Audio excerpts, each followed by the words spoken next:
Доброе утро, дорогие телезрители! Мы приветствуем вас! Вы смотрите «Утро Якутии» на телеканале НВК Саха и Якутия-24. Мы начинаем новую неделю, и эту неделю проведем с вами мы, Руслан Ачиров и Дарья Анкехова. Сегодня на календаре 15 июня, вторник, и в нашем выпуске вы узнаете, как получить перерасчет за непредоставленные коммунальные услуги. Узнаем, сколько времени проводят алданцы в соцсетях и что такое зависимость от сетей. Обсудим эту тему с нашим гостем, психологом. Также, Руслан, мы поговорим о том, как же начался уже курортный сезон в России. Обязательно увидим очень такой классный момент, о котором говорят многие, это цветение яблони в Якутске. И узнаем, как реставрируют уникальный архив Национальной библиотеки. Ну а мы напоминаем, что работаем в прямом эфире, и у нас работает WhatsApp номер для ваших поздравлений, пожеланий, предложений 8 914 273 44 88. Ну а на улице с каждым днем все теплее, лето уже вступило в свои права. И какая температура ожидает нас сегодня по республике, мы узнаем из прогноза погоды. На 15 июня температура воздуха в центральных районах была на отметке плюс 8, плюс 12 градусов. В заречной группе районов 9-13 градусов выше 0. В южных 8-10 тепла. В Вилюйской группе плюс 7, плюс 13. В Нижнеленских районах плюс 12 градусов. В западных 9-11 градусов. В Колымо-Индигирской группе улусов 4-17 выше 0. В Янских 7-10 градусов. На севере-западе плюс 7, плюс 9. В Якутске на 6 часов утра температура воздуха была на отметке плюс 13 градусов. Атмосферное давление 745 миллиметров ртутного столба. Ветер западный 1 метр в секунду. Сегодня днем преимущественно без осадков. Ветер северо-западный 4-9 метров в секунду. Температура воздуха будет на отметке плюс 23, плюс 25 градусов.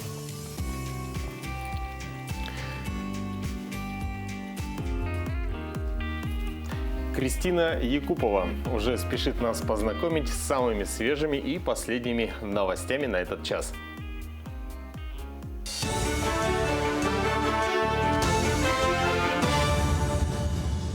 Доброе утро, коллеги и телезрители. В Нюрбе планируют завершить строительство Государственного передвижного драматического театра к столетию Якутской ССР.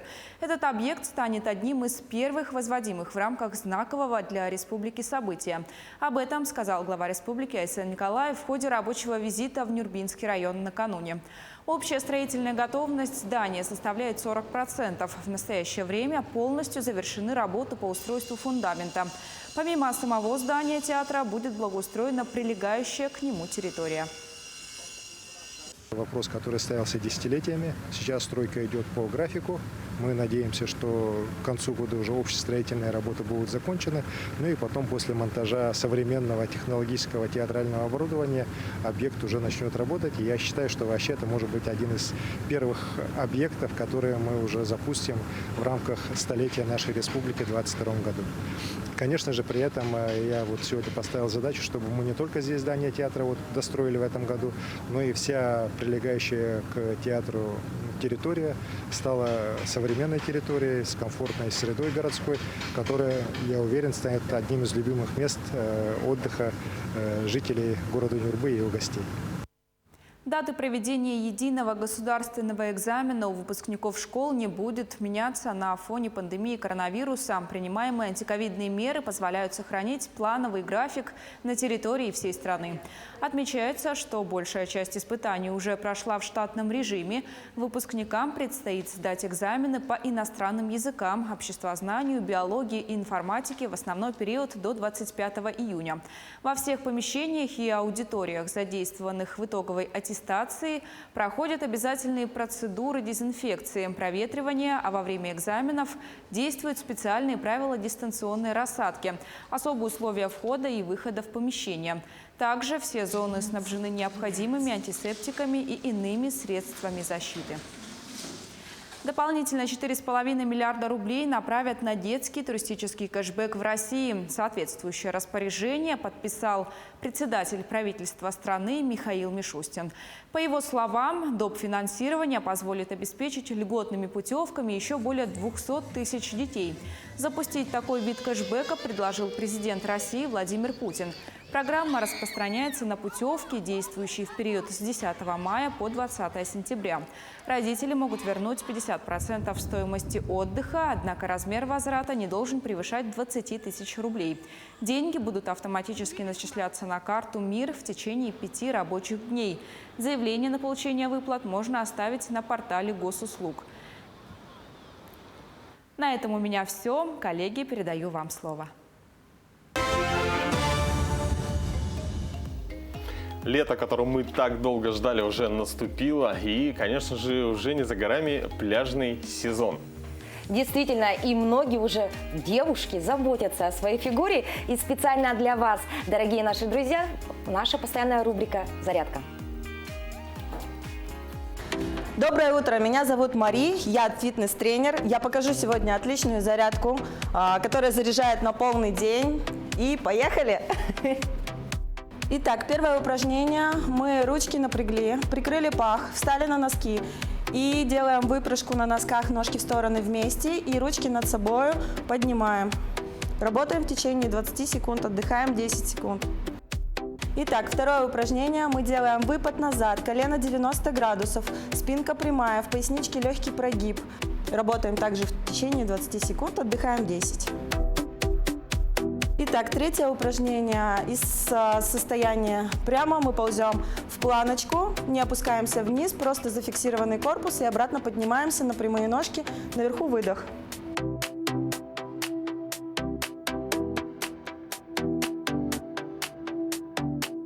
Четвертое упражнение. Мы садимся в стул, делаем легкую выпрыжку вверх на носки и обратно также приземляемся мягко на носки. Колени 90 градусов, ягодицы отводим назад, в пояснице легкий прогиб.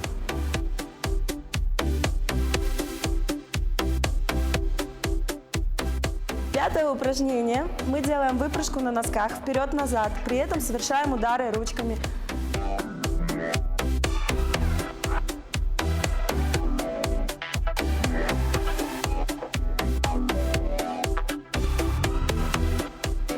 Из состояния стульчик, из приседа, мы совершаем подъем вверх, делаем локоть колено на выдохе, обратно возвращаемся в стул, делаем носок, ручка, обратно в стул, противоположная рука, опять колено, опять сели в стул и опять противоположный носочек на выдохе. Ну что, была отличная зарядка, желаю всем прекрасного дня и пока! Замечательно. Вот знаешь, я очень люблю смотреть зарядку именно вот в наших эфирах. Знаешь почему? Потому что, действительно, это мотивирует и заставляет как-то, знаешь, посмотришь, думаешь, пора заняться своим телом, встать, взбодриться, повторить за нашими инструкторами эти движения. И, конечно же, это все во благо. Действительно, Мария Миронова сейчас провела для нас утреннюю зарядку. Я думаю, если так же энергично все повторять, то можно и набрать форму к пляжному сезону. Буквально, не знаю, за пару недель, наверное. Действительно. Руслан, давай поговорим сегодня о дате. Да, сегодня у нас 15 июня, и сегодня, как это ни странно, как странно бы это ни звучало, сегодня День ветра, Международный день ветра. Инициаторами столь необычного, на первый взгляд, праздника стали Европейская ассоциация ветроэнергетики и Всемирный совет по энергии ветра. А цель этого праздника – привлечь внимание к ветроэнергетике. Да, действительно, впервые День ветра отмечался в Европе в 2007 году. Уже в 2009 он приобрел статус всемирного. К празднику присоединилось более 30 стран. Каждый человек может отпраздновать этот день по-своему. Допустим, пойти с друзьями и запустить воздушных змеев. А почему бы и нет, да? И какими же датами знаменателен этот день, расскажет наша постоянная рубрика «Даты и события».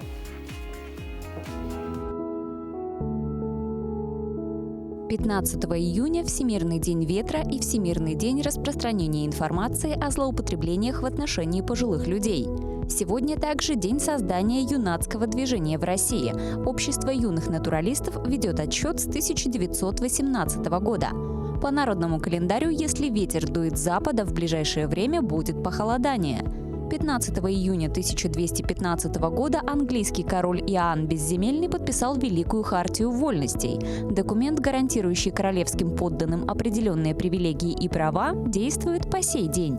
15 июня 1667 года проведено первое в истории успешное переливание крови человеку. Юноше ввели кровь ягненка, и вскоре больной поправился. К слову, группы крови открыли лишь 250 лет спустя. 15 июня 1885 года в России принят закон о запрещении ночной работы подростков и женщин.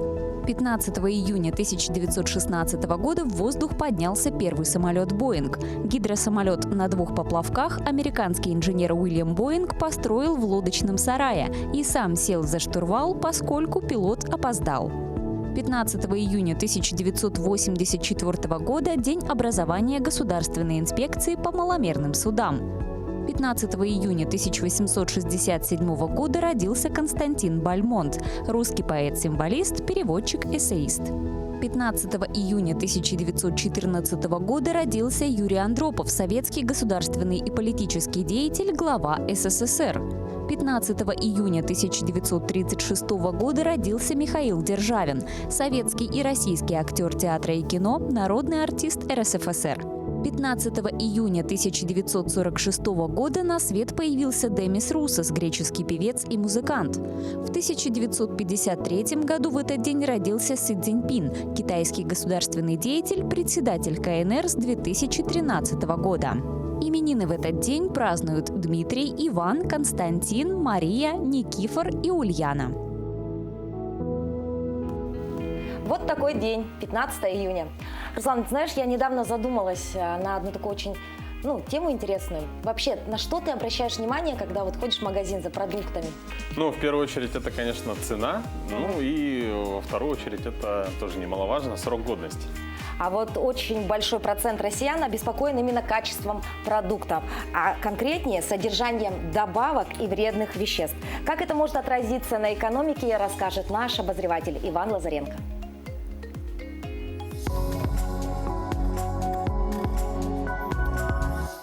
Большинство россиян обеспокоены содержанием в продуктах пестицидов, антибиотиков и искусственных добавок. Об этом говорится в исследовании Роскачества.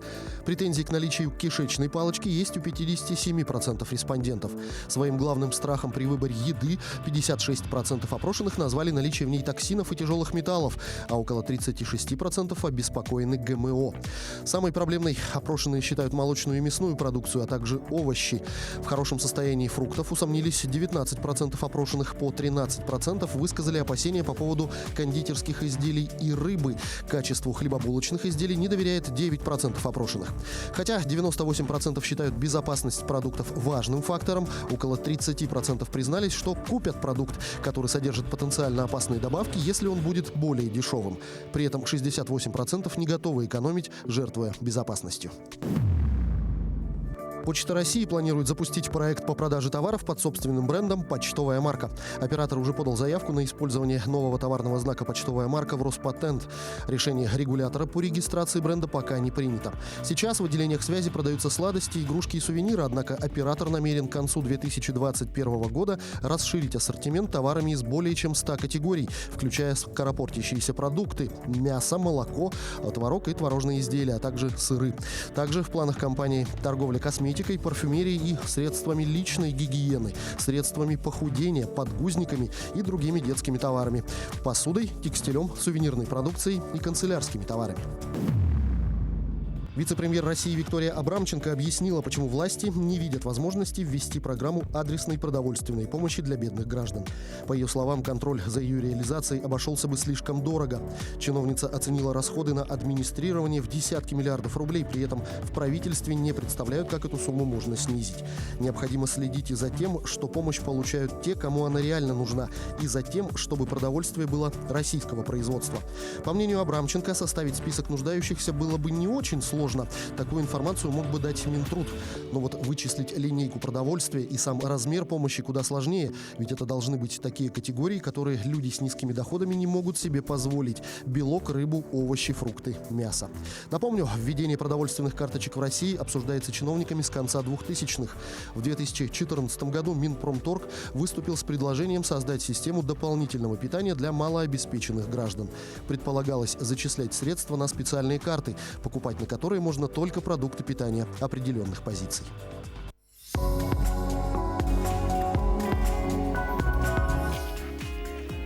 Руслан, что же делать, если ты недоволен услугами управляющей компании? Ну, допустим, не убираются в подъезде, да, не вывозят вовремя мусор. Таких проблем, по-моему, каждый сталкивается с ними, как бы это грустно не было. Вот что делать в этом случае? Да, действительно. И вообще, как можно добиться перерасчета за услуги, мы сегодня узнаем у нашей гости. Это Любовь Белицкая, главный специалист отдела начислений за коммунальные услуги Управления государственно-строительного и жилищного надзора Республики Саха-Якутия. Доброе утро. Доброе утро. Любовь, расскажите, пожалуйста, нам, какие основания нужны для перерасчета за коммунальные услуги? Граждане, они имеют право получить перерасчет за жилищно-коммунальные услуги, если они предоставляются ненадлежащего качества или с перерывами установленной продолжительности. И также, если они временно выехали из жилого помещения. То есть это прямые основания для того, чтобы получить тот самый драгоценный перерасчет, да? Да. Ну, а все-таки, как доказать жильцам, что коммунальные услуги, например, не были предоставлены, или что в первую очередь им нужно сделать, жильцам? Здесь в первую очередь необходимо позвонить в саму управляющую компанию и подать заявку. Сказать, что вот такая-то услуга не предоставляется, например, не вывозится мусор или не убирается подъезд. В заявке указывается время и дата, когда должна подъехать управляющая компания. И когда она подъехала, составляется акт, в котором указывается дата, время составления акта и именно какая им услуга не предоставляется. Любовь, подскажите, пожалуйста, а это может сделать один человек или нужно обязательно коллективная заявка от всего дома или от всего подъезда?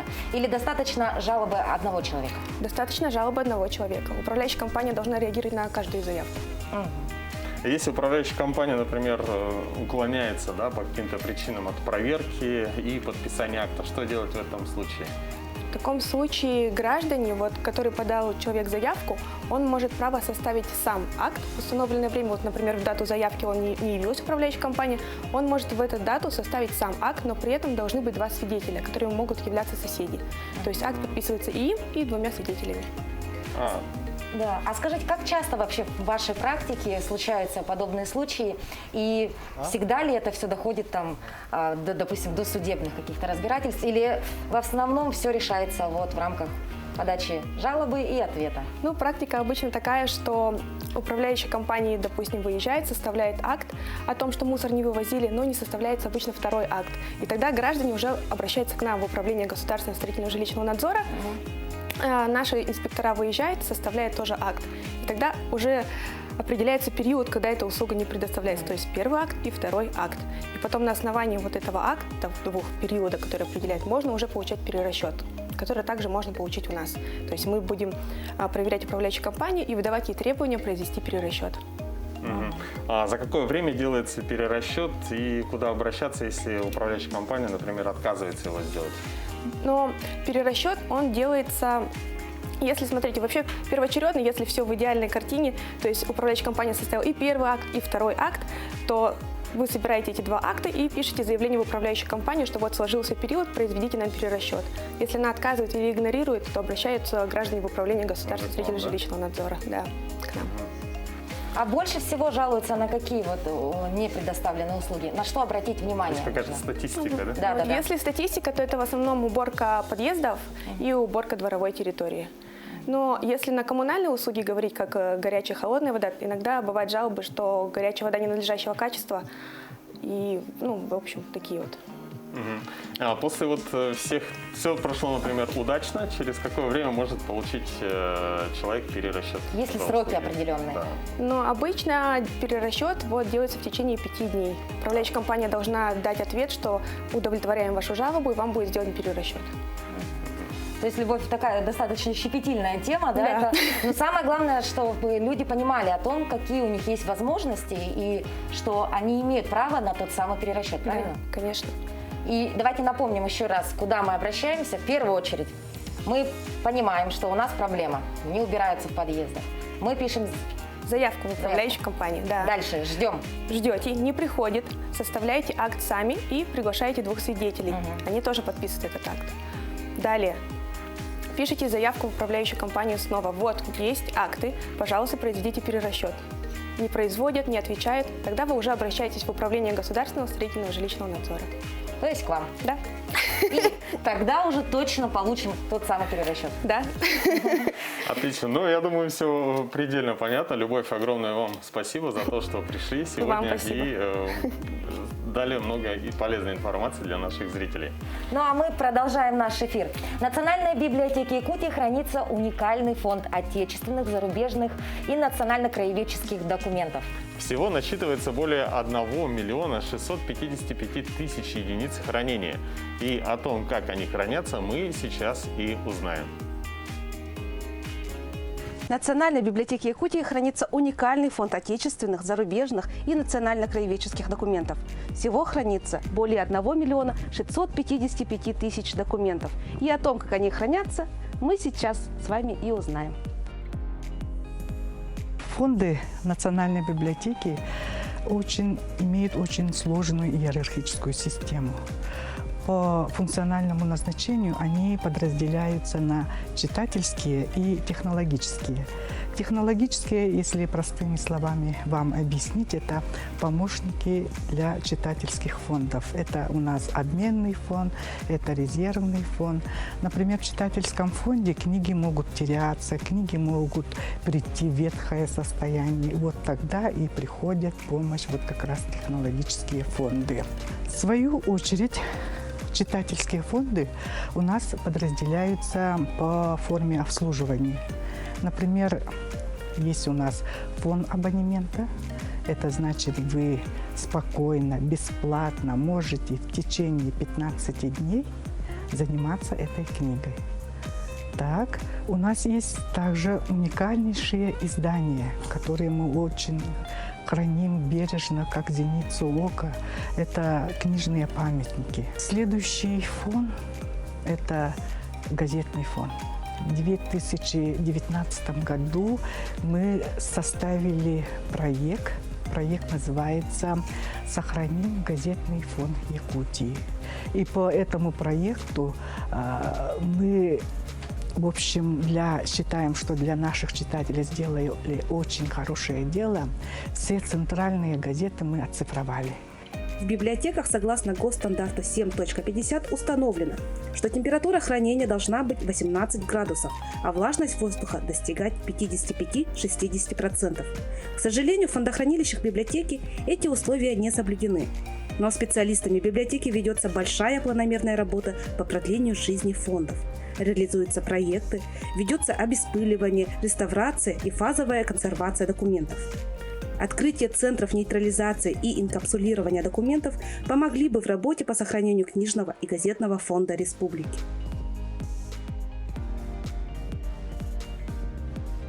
Сейчас мы посмотрим, как проводится реставрация одного газетного блока.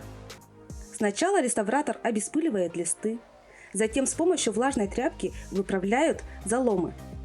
Для склеивания необходима тонкая японская бумага и крахмальный клей, который изготавливается специалистами самостоятельно. После этого газете нужно обсохнуть. Затем реставратор при необходимости вносит исправления в свою работу. После завершения реставрации всех блоков из подшивки газеты помещаются в специальные бескислотные папки, в которых они будут храниться далее. Эти папки передаются отделам периодических изданий в лабораторию оцифровки, где их переведут в цифровой формат для внесения в фонд электронной библиотеки. В 2021 году был принят важный документ правительства Российской Федерации – «Стратегия развития библиотечного дела до 2030 года». В этом документе особое внимание уделено вопросу строительства книгохранилищ в регионах, а также усилению центров реставрации и консервации. Мы, библиотекари, полны надежды и уверенности, что наши книги обретут новый, современный, отвечающий всем требованиям книгохранения дом. Замечательный сюжет, я прям смотрела, не отрываясь, честное слово. Да, это так много труда, то есть вот восстановить старинную газету, да, или книгу и беречь ее в нужном состоянии. Друзья, ну, конечно, вот следующий у нас сюжет на очереди, он также касается и вот по классическому русском языке. Но вот, Даша, а какие вот, допустим, сейчас вот новые, да, соцсети и так далее, какие сокращения и изменения вот бывают в соцсетях, в WhatsApp в том же? Кстати говоря, да, вот, возможно, это и есть влияние соцсетей, да, зачастую мы уже сокращаем слова, ну, допустим, вместо «доброго утра» мы пишем «ДБР», или вместо «здравствуйте» мы пишем «здр». Здр. И вот так вот вроде бы как будто сокращаем, да, но на самом деле, мне кажется, все-таки нужно писать правильно, и нужно писать полные слова, а не вот эти вот укороченные «ЗДР» и «ДБР». Да, ну а представляешь, где-нибудь лет через 50 будет «Утро Якутии» на канале «Якутия-24», и ведущий будет говорить «ДБР», «СДР» да, и так далее. Вот. Ну и специально для этого у нас есть рубрика «Говорим правильно». А о каком слове мы сегодня поговорим, мы узнаем прямо сейчас. Доброе утро, дорогие телезрители! В русском языке много удивительных слов. Есть такие слова, которые, с одной стороны, имеют одинаковое написание и одинаковое звучание, а с другой стороны, их значения никак друг с другом не связаны. В лексикологии такие слова называются амонимы. Примером амонимии в русском языке может быть слово «стопа». Во-первых, слово «стопа» имеет значение «нижняя часть ноги». Я думаю, что многим известно такое слово, как плоская стопа или плоскостопие, а еще ироничное «направить куда-нибудь свои стопы». Во-вторых, словом «стопа» филологи называют определенный повторяющийся элемент стихотворения. Это сочетание ударных и безударных слогов. Например, Евгений Онегин Александра Сергеевича Пушкина написан четырехстопным ямбом. В-третьих, слово «стопа» имеет значение ряд одинаковых предметов, сложенных один на другой. Например, стопа книг. И еще одно значение у слова «стопа» – это сосуд для вина. Как правило, в речи разговорной мы употребляем это слово суффиксом «ка» – стопка, серебряная стопка. В речи амонимы спутать очень сложно, потому что контекст или словесное окружение нам помогают понять, в каком именно значении амоним употреблен. Всего доброго, давайте говорить правильно. Давайте говорить правильно, действительно, вот она какая уникальная стопка, стопа, видишь? Да, но со стопой еще связаны, конечно же, как бы по стопе можно определить размер животного, да, по крайней мере. Да, вообще отпечаток, да. Вот я думаю, многие смотрели парк юрского периода, там, то есть такие вот огромные отпечатки стоп. А вот в Австралии, да, нашли новый вид динозавров. И он, кстати, считается теперь одним из самых больших на материке и, собственно, в мире. Никита Конев расскажет нам подробнее об этой находке. Австралийские ученые подтвердили, что открыли один из самых крупных видов динозавров, когда-либо существовавших на Земле. Существо чудовищных размеров назвали астралотитан куперендис. Первая часть означает «южный гигант», вторая указывает на регион, где обнаружили кости, окрестности реки Купер-Крик в Квинсленде. Австралотитан был длинным, как баскетбольная площадка, и ростом с двухэтажный дом. Это невероятное животное. Крупнейший динозавр Австралии и по факту крупнейшее живое существо, которое когда-либо бродило по Квинсленду. Ящер входит в число 5 самых больших динозавров мира. Его останки были обнаружены больше 10 лет назад. Их повезло увидеть местным скотоводам, заметившим странные объекты, которые открылись после того, как выветрилась молодая почва. К спортивной теме. На Олимпийские игры в Токио могут быть допущены только жители Японии. Международный олимпийский комитет примет окончательное решение до конца июня. Таким образом, на предстоящую Олимпиаду могут допустить только японских зрителей. Ранее иностранным болельщикам уже было отказано в посещении соревнований в связи с пандемией коронавируса. Вопрос еще обсуждается. Олимпийские игры в Токио пройдут с 23 июля по 8 августа. Слушай, я яблоки видел только в магазинах, вижу, да, в основном. А оказывается, в центре Якутска расцвела яблоня. Ты знаешь, это такое уникальное явление, облетело практически все социальные сети. Люди прям приходят, фотографируются. Но для нас это реально очень редкое явление, оно уникально. И, конечно же, без соцсетей мы никуда. Все подходят, фотографируются, выкладывают. И действительно приносит это массу позитивных эмоций. Кстати, не забывайте, друзья, мы работаем в прямом эфире. У нас тоже есть и соцсети. Это WhatsApp номер 8 914 273 44 88 и Instagram «Утро Якутии». Ну а теперь, да, перейдем к яблоне.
Какая красота, действительно, очень красивая яблоня. Интересно, как она появилась? Кто-то случайно обронил яблоко или туда пересадили? Или, возможно, просто косточку бросили, достали. На самом деле мы запустили новый проект на телеканале НВК «Сахай» и Якутия-24. Проект называется «Подворье». Вот как раз-таки, Руслан, там мы садим, выращиваем, а самое главное, собираем урожай ежедневно по будням в 11:30 на наших телеканалах. Вот замечательная программа. На прошлой неделе мы говорили о черемухе, о рябине. И вот совсем скоро будем говорить о том, как можно вырастить яблоню на своем дачном участке. Ну а на этой неделе, анонсирую, дорогие друзья, в 11:30 ежедневно мы будем говорить о том, как разводим мы курочек, индюков, кроликов. И я со своим коллегой вот ежедневно будем заниматься фермерским таким хозяйством. Очень интересно. Ну вот боишься животных-то домашних? Домашних, но не всех. Курочки, вот можешь прям взять, вот так словить ее. Здорово. Кстати, я думаю, будет возможность обязательно приму участие, может быть, даже. Конечно. Поэтому, да, сразу вот после «Утра Якутии», пожалуйста, оставайтесь на наших телеканалах и посмотрите все о том, как же живут люди на своих дачных участках, за городом, чем занимаются люди. И самое главное, конечно же, это советы. Мы делимся советами, находим специальных людей, обученных, либо профессионалов своего дела. И, классный проект. В общем, смотрите «Подворье». Да, обязательно посмотрите, не пожалеете. Ну, а далее у нас блок новостей с Кристиной Якуповой.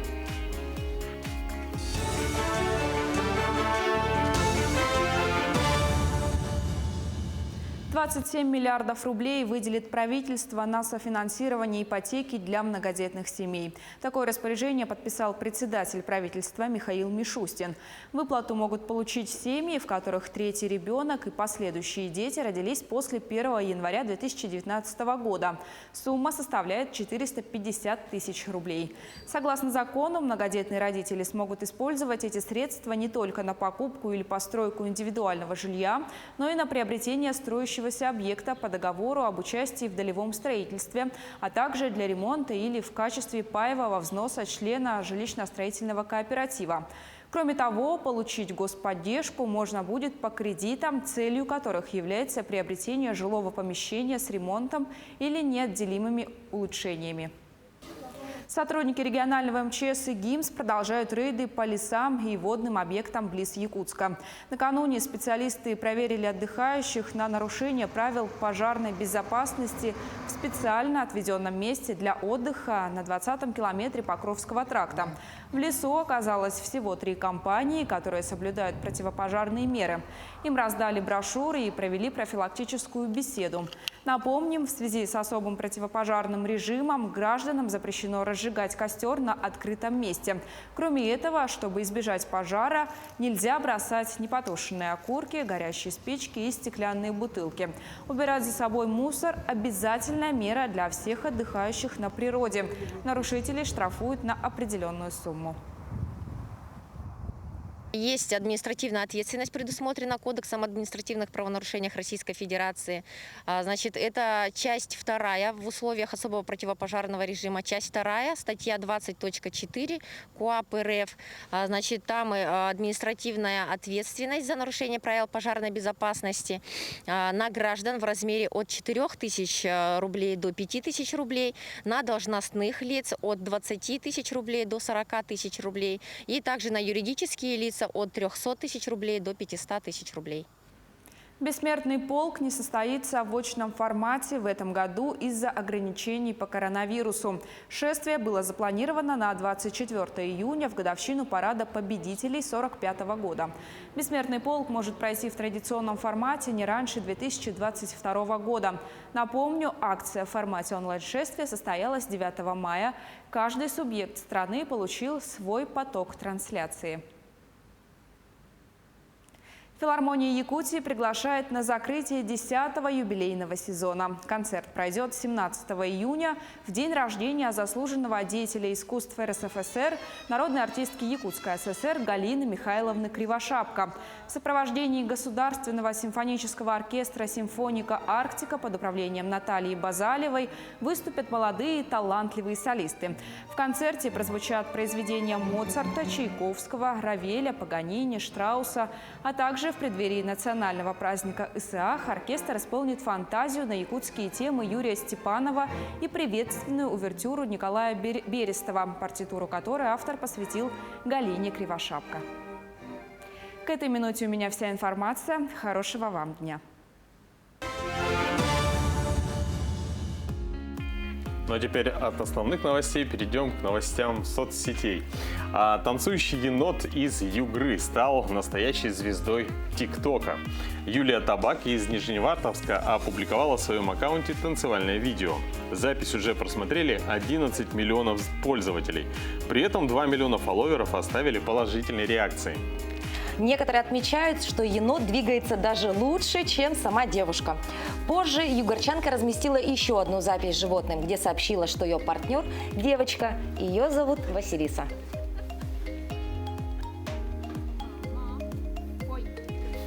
Да, классный енот. Ну, действительно, прям классно танцует. Да, очень пластичный енот, что, в принципе, для них не типично, скорее всего. Даша, скажи, а сколько времени ты проводишь в соцсетях? Если честно, то, наверное, мало. Ну, потому что я не веду никакие социальные сети, и для меня, в принципе, это лишь источник какой-то новостной ленты, не более. Ну, ты, скорее всего, значит, исключение из правил, потому что, согласно статистике, в целом средний пользователь теперь проводит почти 7 часов в день в интернете со всех своих устройств. А это 2 полных дня из 7. То есть в неделю мы тратим 2 дня на соцсети. Если учитывать сон, то мы проводим в среднем 42% нашего времени в интернете. Ну, а сколько времени проводят в соцсетях жители Алдана, давайте узнаем прямо сейчас. Я провожу достаточно долго. Сижу в Инсте, ВК, ТикТок. В соцсетях я часто сижу. В основном это Инстаграм, ТикТок, ВК. В соцсетях немного времени в день провожу. Привлекательные они. особо ничем, только общение с друзьями.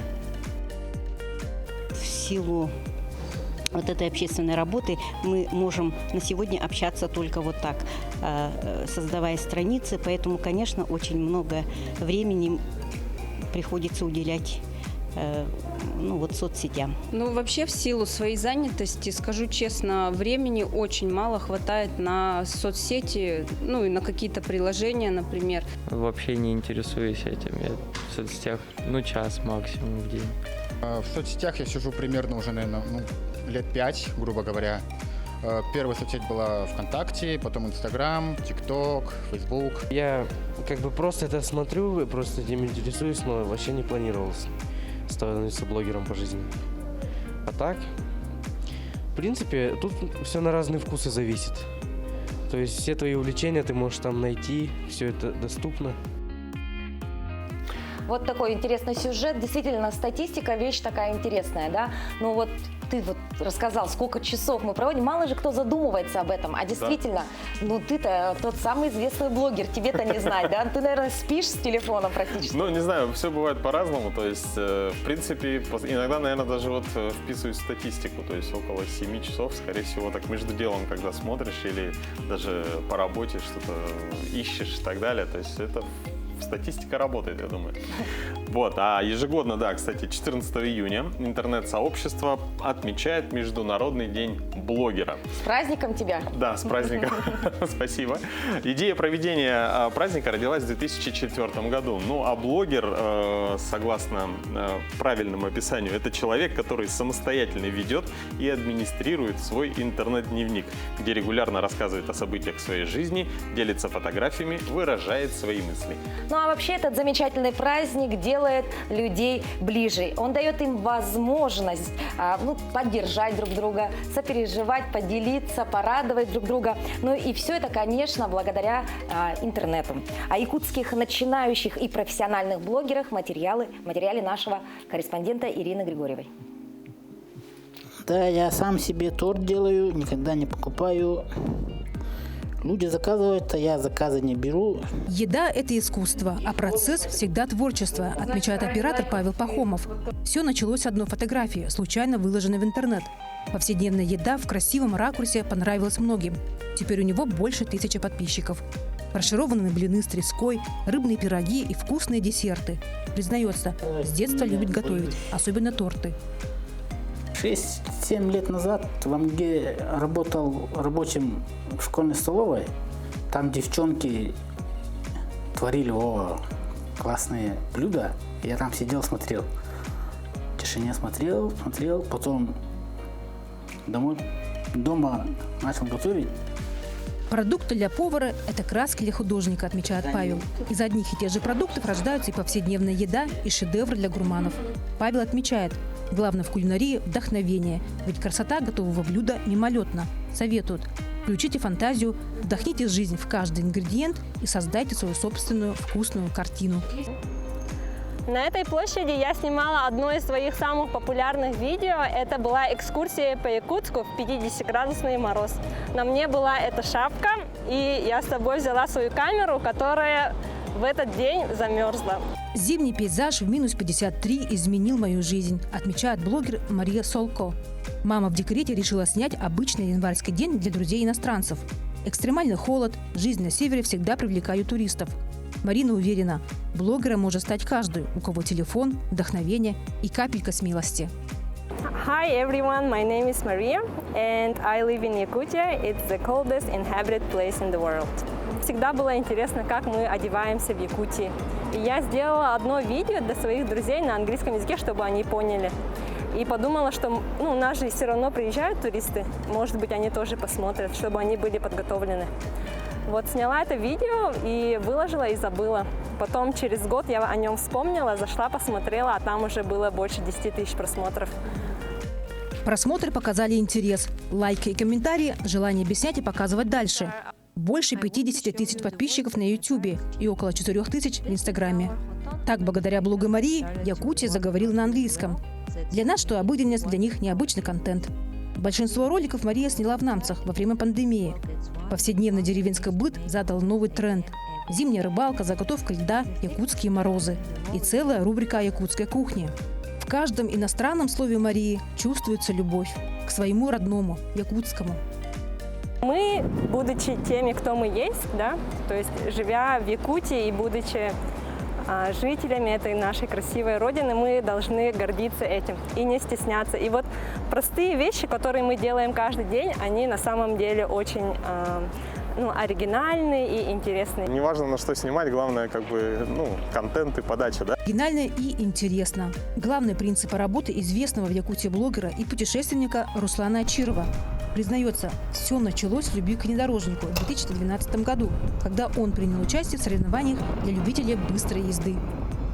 Возникла идея после того, как я принял участие, кстати, в одних из соревнований, почему бы не сделать машину, например, да, подготовить и принимать участие во внедорожных соревнованиях. Вот. И, соответственно, не хотелось сделать это просто так, хотелось в то же время показать сам процесс. Экстремальное хобби превратилось в интересный блог, затем и в успешный телепроект. Блогер всегда в разъездах по Якутии. Снимал о ралли в Миконе, сплавлялся по горным рекам в Нирингре, тестировал технику на Байкале и в Приморье и даже участвовал в гонках в Малайзии. Все, он включился, он электронный, и получается, когда снимаете, да, то есть он держит. Внедорожный спорт и активный отдых в тренде у мужской аудитории. Сейчас у Руслана в YouTube больше 23 тысяч подписчиков и больше 7 тысяч в Инстаграме. Признается, высокие рейтинги – это ответственность. Качественный контент требует качественных съемок. В арсенале блогера современная техника, ведь мобильность для него самое важное. Но важнее в мире блогеров не затеряться в потоке и оставаться собой. Есть еще такая, может быть, опасность, что если что-то прям увидишь, то потом можешь повторить, да, то есть, лучше как-то иметь свой какой-то, стиль и так далее. Герои нашего сюжета отмечают, рейтинги приходят и уходят, а любовь к своему увлечению остается. Возможно, секрет успеха блогеров прост. Приглядывать к тем, кто бежит впереди, не искать недостатков и не сравнивать себя с другими, а себя только с собой. Ирина Григорьева, Семен Семенов, Якутск. Вот так вот, да, интересный сюжет. И, Руслан, ты и тут, и там. Да-да-да, до чего техника дошла. Да, но кстати говоря, все-таки это твоя тема, ведение социальных сетей. Ты, наверное, на этом еще и зарабатываешь, да? По-разному было. Скажи честно, а ты считаешь себя зависимым уже именно от постоянного присутствия социальных сетей в твоей жизни? Я не знаю, скорее всего, сложно в этом разобраться, то есть я сам не могу об этом сказать, например.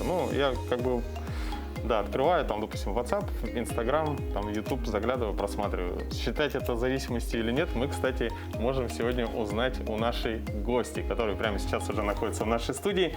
Это Надежда Васильева, руководитель психологического центра Надежды Васильевой. Доброе утро. Доброе утро. Надежда, подскажите, как же все-таки определить, стал ли ты зависим именно от соцсетей или все-таки это в рамках разумного пока еще? Любая зависимость, в том числе и от соцсетей, она имеет определенные критерии, скажем так. Как и алкоголизм, наркомания. Это когда человек без этого вообще не представляет себе жизни и проводит в этом большую часть своего времени. И зависимость – это всегда уход от реальной жизни. Если человек не живет в реальности, а только сидит в соцсетях, и еще зависит от того, чем он там занимается. То есть если мы говорим о блогерах, они ведь это же не… с одной стороны зависимость, но с другой стороны у них очень активная реальная жизнь социальная, да, не только. И просто они отражают в блогинге эту свою реальную жизнь.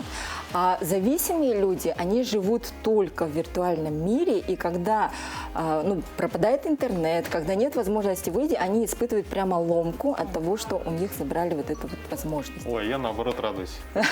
Детокс, да? Да, как хорошо. Нет связи. Да, нет связи. Можно отдохнуть. То есть на вашей практике все-таки сейчас какая тенденция, да, у нас вообще? Больше страдают от этого подростки, дети, или к вам приходят даже взрослые люди и говорят, что у меня такая проблема есть? Ну, например, ко мне приходят учителя и говорят, что мы уже устали сидеть за компьютером. А почему? Потому что в режиме пандемии мы все с вами сидели у компьютеров. И больше всех сидели учителя, как ни странно. Да? Почему? Потому что они сидели ночами, проверяли все домашние задания. И это зависимость или нет? Да? Ну, конечно, это работа. И работа, она у всех перешла у нас в связи с изменениями глобальными в виртуальный мир. И поэтому все, кто много времени проводит там, и это все зависимые, говорить нельзя, потому что у многих это связано с профессиональной деятельностью. Есть фрилансеры, которые могут жить в любой точке мира и заниматься работой в интернете. Например, это тоже реальность наша современная, и это тоже независимость. Ну, то есть первый звоночек – это вот тот самый момент, когда ты лишаешься, да, возможности. Когда болезненно воспринимается, вот есть дети, которые, ну, вот просто истерят, у них агрессивные реакции, когда забирают у ребенка планшет, например. Это значит, что ребенок, кроме этого, ничем не умеет себя отвлекать, у него нет ни других каких-то увлечений, занятий, и это звоночек большой. Большой. А с точки зрения вот именно психологии, сложно ли избавиться от этой зависимости? Вот, допустим, тому же ребенку, у которого уже есть вот некая такая проблема. Как я говорила, это уход от реальности. То есть если реальность для ребенка, она не такая приятная, где нет любви, где нет понимания, доверия, общения, но каких-то простых, искренних человеческих чувств, и это считается, ну, и у других зависимых тоже, то, конечно, ребенок туда уходит. То есть если в семье нормальная обстановка, нет конфликтов, к нему хорошо относятся, и родители вместе с детьми проводят активно время, там же на природе, например, куда-то постоянно ходят, или даже настольные игры по вечерам играют, у таких детей нет зависимости. И поэтому родителям надо обратить внимание на то, чем ребенок может заниматься, кроме того, чтобы сидеть в планшете или в телефоне. А может ли, допустим, от соцсетей возникнуть комплекс неполноценности, и как этого можно избежать? Это есть такое. Мы все с вами знаем, что инстаграмный мир – это идеальный мир, который отличается от реального. И мы с вами знаем людей, которых мы видим там и видим здесь, например. Да? И это тоже какие-то разницы в этом есть. Почему? Потому что там мы выставляем, это же как кино, там есть драматургия, сценография, там есть режиссура, свет, звук, постановка кадра. А в жизни мы же так не, постоянно же вот так не ходим, да? Мы сами обычные люди. Например, я там всегда улыбаюсь на фотографиях, чтобы выглядеть привлекательно, а в жизни я не всегда улыбаюсь. Я могу и грустить, и хмуриться, и злиться. И некоторых это очень сильно удивляет. Вы очень сильно, говорят, отличаетесь от того образа, который у вас там есть. Это тоже нормально. Есть разница, и у людей возникает ощущение, что «О, этот блогер так живет красиво, он прямо как в сказке, я тоже хочу в такую сказку». Но на самом деле за этой сказкой реальность, она совершенно, может быть обычная. А это просто такие старания блогера, которые вот так вот про свою жизнь приукрасили. По-моему, даже был какой-то эксперимент. Один парень, по-моему, начал делать фотографии, как будто он где-то на морях и так далее. И большинство людей поверили. А на самом деле он был там у себя в ванной. Но все-таки, возвращаясь к нашей основной теме, да, вот зависимость от социальных сетей. Как правильно расставить вот эти грани хотя бы вот родителям с точки зрения контроля за своим ребенком? Вот как бы не пережать или, возможно, не пропустить? Ограничивать по времени, конечно же, да. Но если ребенок учится онлайн, сейчас и студенты учатся, многие онлайн, как мы с вами знаем. Поэтому вот это контролировать сложно. Вот это какое время рабочее или это время, которое он посвящает чему-то бесполезному. Есть очень, допустим, в планшетах развивающие игры. Это же тоже полезное время, да. Вместо того, чтобы ребенка дать репетитору, можно ему там в Ютубе или скачать программу, и это тоже не будет зависимость. То есть все-таки время регулировать, это раз. А во-вторых, находить другие занятия, чтобы ребенок тоже по времени посещал, что-то делал, что-то помогал по дому, проводил вместе там с друзьями. И если у ребенка день вот так распланирован, и это соблюдается, это контролируется родителями, то, конечно, ребенок будет жить по этому графику. Но это касается детей, а, допустим, для взрослого человека. Вот если, например, человек подозревает, что он зависимым стал, что ему можно сделать? Приходить в реальность и находить в реальности какие-то приятные вещи для себя. Да. Прямо можно составить для себя список того, а чего я еще не делал в этой жизни, приятного, полезного, хорошего, интересного. И идти уже по этому чек-лист такой можно сделать, например. Вот такой хороший совет. Спасибо большое вам, что посетили наш утренний эфир и дали полезные советы. Самое главное, мне кажется, ключевая фраза: сделайте вот тот самый чек-лист, вернитесь в реальность, и все будет проще, мне кажется, да? Действительно. В честь открытия летнего курортного сезона город Геленджик подарил своим жителям и гостям курорта грандиозный салют. В этом году стреляли из 25 точек вдоль бухты.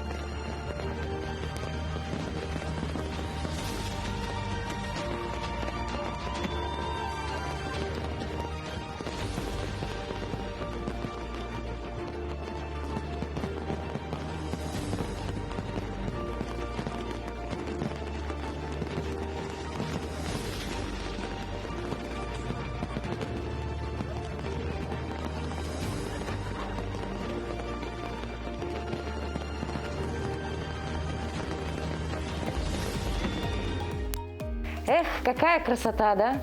Прям смотришь и радуешься.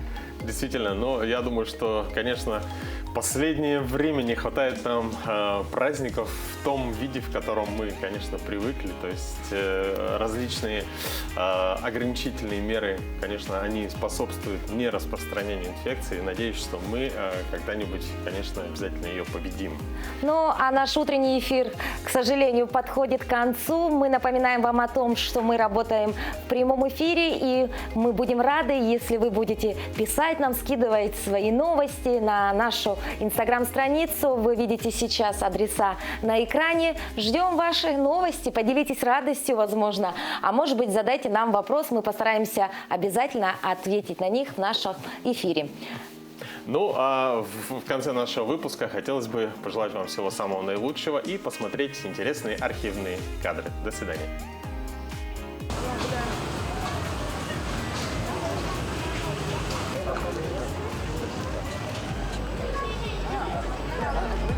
Just